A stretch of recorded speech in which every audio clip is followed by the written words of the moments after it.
Unprecedented tensions erupted after Iran believed it could stop U.S. and Israeli attacks in the Middle East using its ultimate trump card, closing the Strait of Hormuz and Iran's Islamic Revolutionary Guard Corps Navy. From now on, no ship in every type is not allowed to pass from the Strait of Hormuz till next notice. attacking ships passing through it. The Islamic Revolutionary Guard Corps Navy issued a strong warning. From now on, no ship of any kind will be allowed to pass through the Strait of Hormuz until further notice. However, this historic mistake forced Iran to pay a very heavy price. Threatening the strait proved pointless while massive U.S. naval power was already present in the region. With powerful aircraft carriers like the USS Abraham Lincoln and USS Gerald Ford deployed nearby, the retaliatory strike launched by the United States led to one of the most devastating moments in the history of the Iranian Navy. But what if we told you that the destruction of Iran's navy was only the tip of the iceberg? A country whose naval force was nearly 95% rendered inoperable now faced an even more humiliating situation. The few Iranian ships that survived the heavy bombardment of ports and naval bases had no option but to flee their own waters. Iranian territorial waters were no longer safe. Dozens of surviving corvettes, supply ships, and patrol boats began a desperate escape into the open ocean. Their mission was simple: find refuge thousands of kilometers away. Their escape route was shocking. Ships fleeing Tomahawk missile strikes and B-52 bombardments sailed south into the Indian Ocean. Among them were some of Iran's most important naval assets: IRS Dina, IRS Lavan, and IRS Bushehr.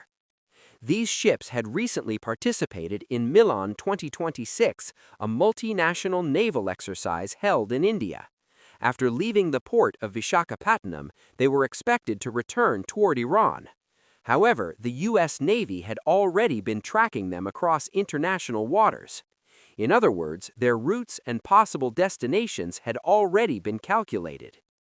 The story of IRS Dina illustrates this desperate escape. After departing from Visakhapatnam, the ship sailed south across the Indian Ocean toward the southern coast of Sri Lanka, roughly 1,500 to 2,000 nautical miles from the Bay of Bengal.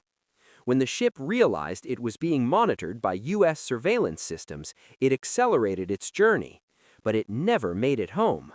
Off the coast of Sri Lanka, IRS Dina was struck by a torpedo launched by a U.S. submarine on March 4, 2026.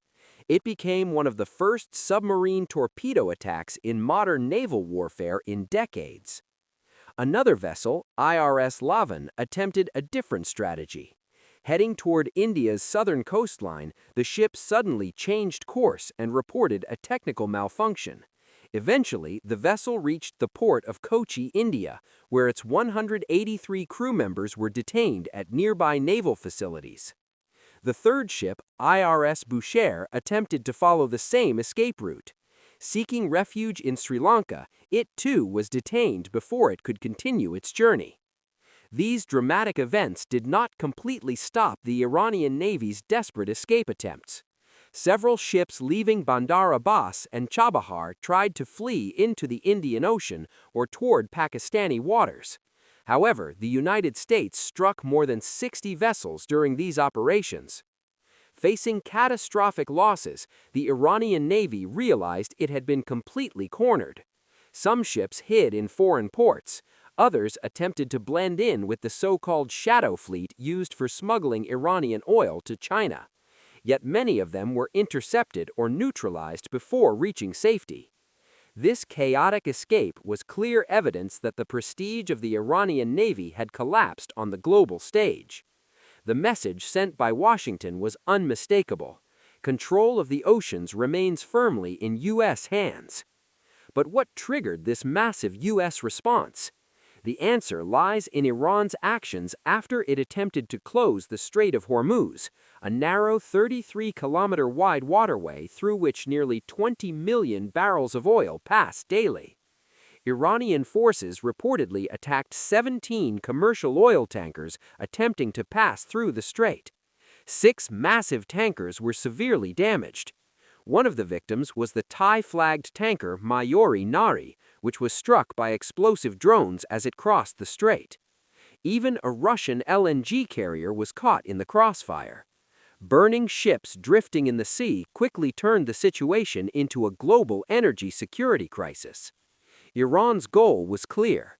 By disrupting oil shipments, Tehran hoped to push global oil prices above $100 per barrel, triggering inflation and economic pressure across Western countries. But the real danger did not come from large warships. Iran's true power lies in its asymmetric warfare strategy. Hidden deep within the mountains surrounding the Strait of Hormuz are missile bases, underground tunnels, and drone launch facilities.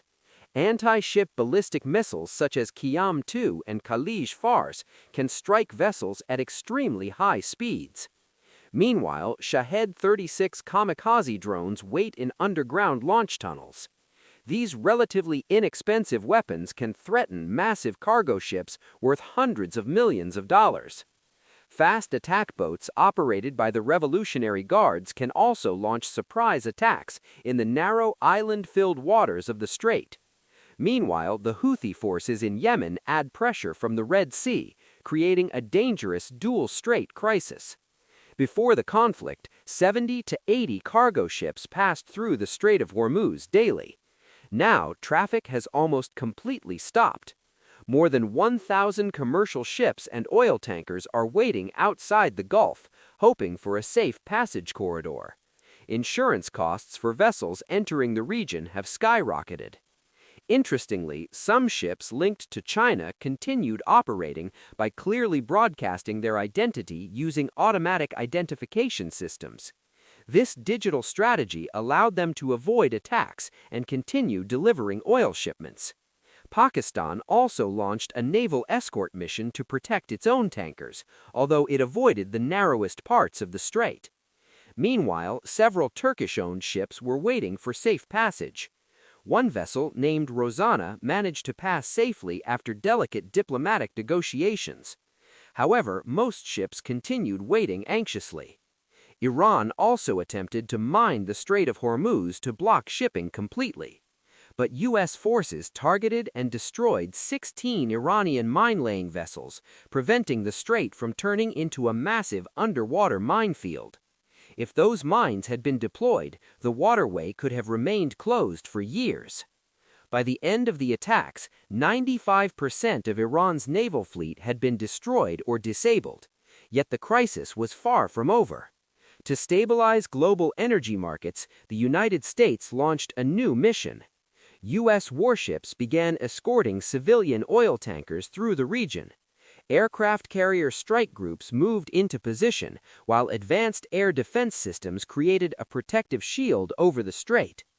The Pentagon also launched a second phase of operations targeting land-based missile sites, drone bases, and underground bunkers along Iran's coastline. Satellites and reconnaissance aircraft now monitor the region continuously. American bombers are striking radar stations and command centers to eliminate threats to global shipping lanes. The conflict in the Strait of Hormuz has now evolved into a dangerous clash between asymmetric warfare and overwhelming military power. On one side stands a strategy attempting to disrupt global trade using drones, missiles, and fast attack boats. On the other stands a superpower determined to keep sea lanes open at all costs. The question now is simple. How long can Iran's remaining asymmetric capabilities withstand this immense military pressure? And will the Strait of Hormuz once again become a safe route for global trade? Share your thoughts in the comments below. Thank you for watching.